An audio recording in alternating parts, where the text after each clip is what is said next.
1월 28일 화요일 광야의 묵상입니다. 오늘 우리에게 주시는 살아있고 항상 있는 하나님의 말씀은 여호수아 19장 1절로 23절 말씀입니다. 둘째로 시므온 곧 시므온 자손의 지파를 위하여 그들의 가족대로 제비를 뽑았으니 그들의 기업은 유다 자손의 기업 중에서라. 그들이 받은 기업은 베엘세바 곧 세바와 몰라다와 핫살 수알과 발라와 에셈과 에돌랏과 부들과 호르마와 시글락과 벳 말가봇과 하살 수사와 벳 르바옷과 사루헤니니 13 성읍이요 또 그 마을들이며 또 아인과 림몬과 에델과 아산이니 4 성읍이요 또 그 마을들이며 또 네겝의 라마 곧 바알랏 베엘까지 이 성읍들을 둘러 있는 모든 마을들이니 이는 시므온 자손의 지파가 그들의 가족대로 받은 기업이라. 시므온 자손의 이 기업은 유다 자손의 기업 중에서 취하였으니 이는 유다 자손의 분깃이 자기들에게 너무 많으므로 시므온 자손이 자기의 기업을 그들의 기업 중에서 받음이었더라. 셋째로 스불론 자손을 위하여 그들의 가족대로 제비를 뽑았으니 그들의 기업의 경계는 사릿까지이며 서쪽으로 올라가서 마랄라에 이르러 답베셋을 만나 용르암 앞 시내를 만나고 사릿에서부터 동쪽으로 돌아 해 뜨는 쪽을 향하여 기슬롯 다볼의 경계에 이르고 다브랏으로 나가서 야비아로 올라가고 또 거기서부터 동쪽으로 가드 헤벨을 지나 엣 가신에 이르고 네아까지 연결된 림몬으로 나아가서 북쪽으로 돌아 한나돈에 이르고 입다엘 골짜기에 이르러 끝이 되며 또 갓닷과 나할랄과 시므론과 이달라와 베들레헴이니 모두 12성읍과 그 마을들이라. 스불론 자손이 그들의 가족대로 받은 기업은 이 성읍들과 그 마을들이었더라. 넷째로 이사갈 곧 이사갈 자손을 위하여 그들의 가족대로 제비를 뽑았으니 그들의 지역은 이스라엘과 그슬롯과 수넴과 하바라임과 시온과 아나하랏과 랍빗과 기시온과 에베스와 레멧과 엔간님과 엔하닷과 벳바세스이며 그 경계는 다볼과 사하수마와 벳세메스에 이르고 그 끝은 요단이니 모두 16성읍과 그 마을들이라. 이사갈 자손 지파가 그 가족대로 받은 기업은 이 성읍들과 그 마을들이었더라. 아멘. 이 5지파의 땅 배분이 끝나고 18장에서 나머지 땅, 즉 7개 지파에 대한 기업의 배분이 이루어지고 이 7지파 중에 첫 번째로 이 베냐민 지파의 땅 분배가 18장에 나와 있습니다. 그리고 둘째로 오늘 시므온 지파 그리고 이 스불론 지파, 이사갈 지파에 대한 땅 분배가 이루어집니다. 이 바로 지금 이 비교적 이 규모가 작은 땅을 분배받은 이 가나안 북쪽 지역에 정착하게 된 이 지파들이 있습니다. 바로 이 5지파가 있는데 스불론과 이사갈과 아셀, 납달리, 단이 있습니다. 그래서 오늘 19장에 살펴볼 이 시므온 지파는 특별하게도 매우 특이한 그런 경우입니다. 왜냐하면 시므온 지파는 그들의 별도의 기업을 땅을 분배받지 못하고 19장 1절에 보면 그들의 기업 곧 시므온 지파의 기업은 유다 자손의 기업 중에서 분배받았다. 이것을 또한 9절에서 또 강조합니다. 시므온 자손이 자기의 기업을 그들의 기업 중에서 받음이었더라. 즉 유다 자손이 받은 분깃 중에서 그 분깃 중에서 시므온 지파가 그 분깃을 받았다. 왜냐하면 그 이유를 9절에서 설명하고 있습니다. 이것은 유다 자손의 분깃이 자기들에게 너무 많았다. 우리는 이 15장에서 유다 지파의 성읍이 122개로 매우 제일 많았다, 제일 큰 땅을 분배받았다라는 것을 볼 수 있습니다. 왜냐하면 우리는 유다 지파의 인구가 제일 많았습니다. 민수기 26장에 보면 여리고 맞은편에 요단 동편에서 모압 평지에 있을 때 가나안에 진입하기 전에 2차 인구조사가 있었습니다. 그때 제일 많은 숫자가 바로 이 유다 지파였습니다. 거의 한 76,500명 정도 되었죠. 그래서 유다 지파는 그 수도 많고 그리고 이스라엘 가운데 지도적인 유력한 위치에 있었기 때문에 그들은 가장 넓은 지역을 그렇게 분배받았던 것이죠. 반면에 이 시므온 지파는 매우 특이한 그런 이력을 지니고 있습니다. 민수기 1장에서 출애굽한 이후에 1차 인구조사에서 시므온 지파는 이 59,300명이었습니다. 그런데 모압 평지에서 2차 인구조사를 한 결과 22,200명이었습니다. 무려 절반 이상이 줄어들었죠. 정확히 37,100명이 줄어들었습니다.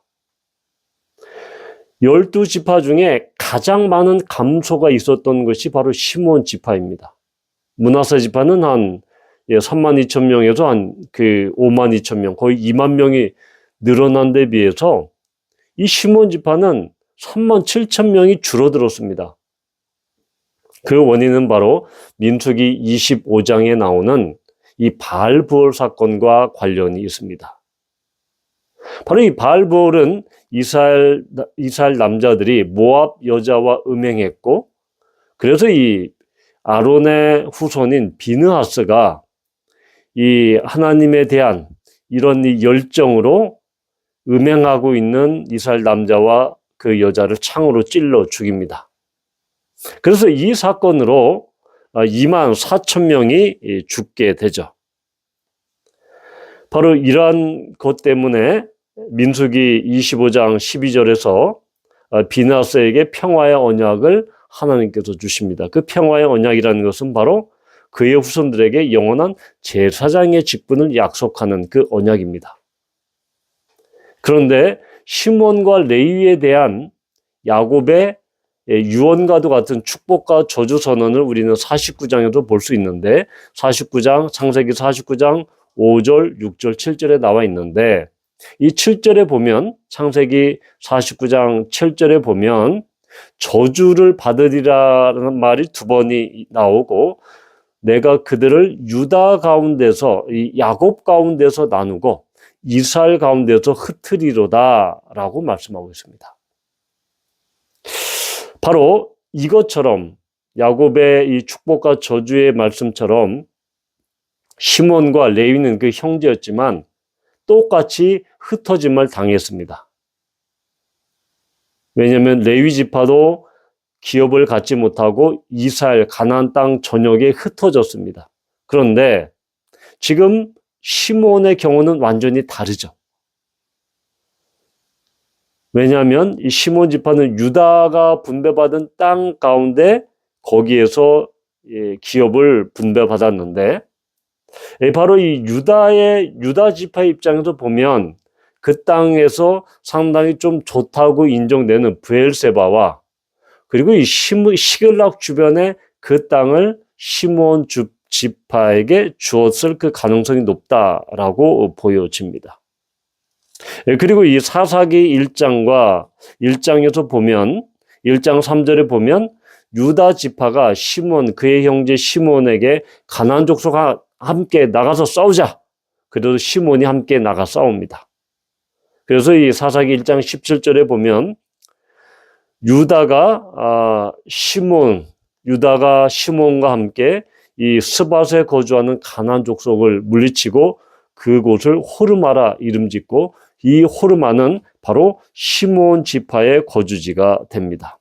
이것이 바로 19장 오늘 4절에 보면 이 호르마라는 지명이 나와 있죠.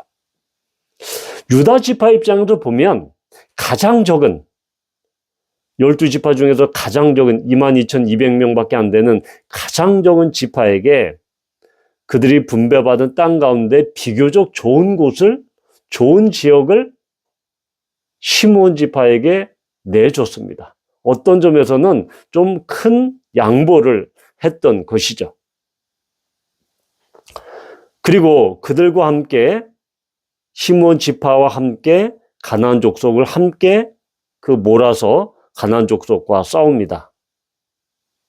그리고 이 시므온 지파도 앞에 요셉 지파처럼 자기들은 특별하게 그 구별된 우리만의 독립된 그런 땅을 줘 라고 불만하지 않고 그대로 받아들였습니다. 그리고 유다 지파와 더불어 사사기에 나오는 것처럼 그렇게 분배받은 땅을 위해서 가나안 족속을 물리쳤습니다.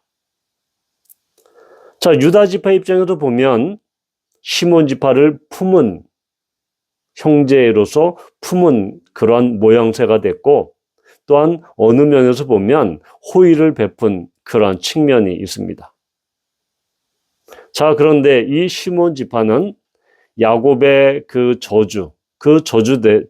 저주대로 남북 이스라엘이 약 500여 년이 지난 후에 남과 북, 남유다, 북이스라엘이 나누어졌을 때 유다 지파의 자신의 땅을 버리고 북쪽으로 올라갑니다.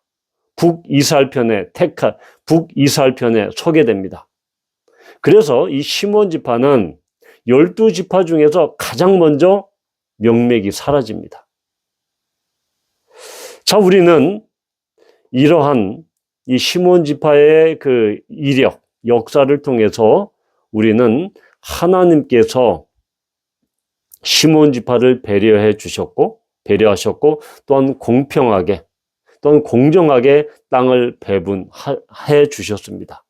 그럼에도 불구하고 초기에는 유다 지파와 더불어 그 가나안 땅, 가나안 족속을 진멸하고 그 땅을 차지했지만 결국은 그들은 이 북쪽으로 나아감으로써 북쪽 이스라엘 편에 섬으로써 결국은 가장 먼저 사라지게 되는, 소멸되는 그런 운명을 맞이하게 됐다라는 것입니다.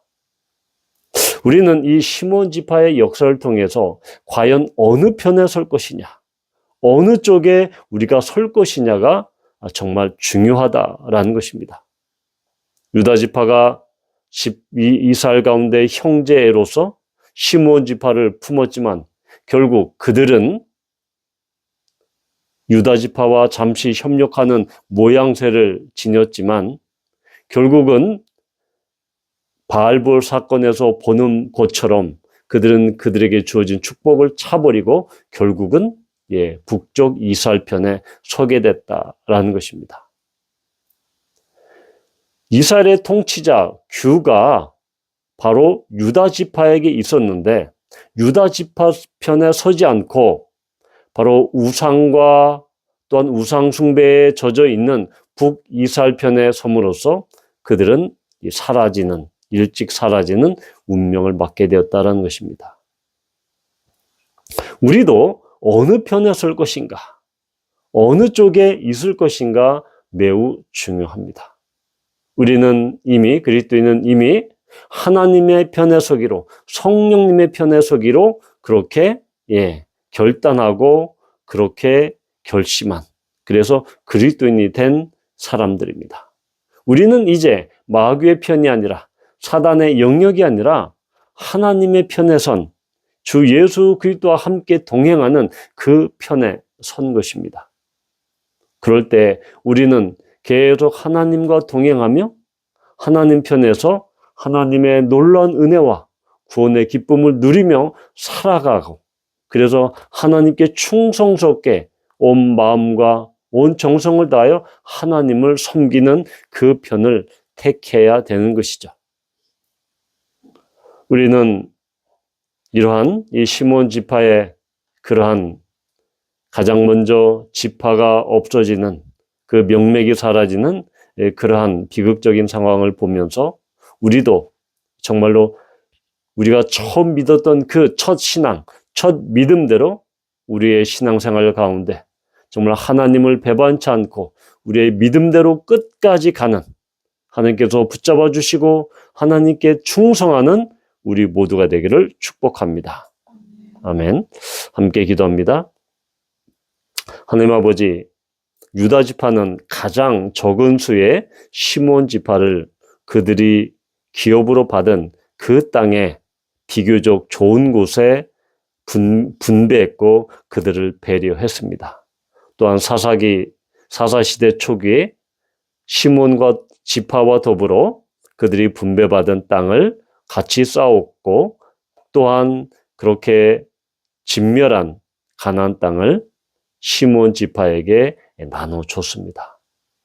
그러나 시몬 지파는 결국 남과 북이 나눠졌을 때 북이스라엘 편에 서서 결국은 가장 먼저 사라지는 운명을 맞이했습니다. 주님, 우리에게 주신 그 구원의 기쁨과 또한 하나님의 자녀된 그 기쁨이 견고하여지고 더 깊어지고 더 충성스러워질 수 있도록 주님 은혜를 베풀어 주시옵소서. 예수님의 이름으로 축복하며 기도합니다. 아멘.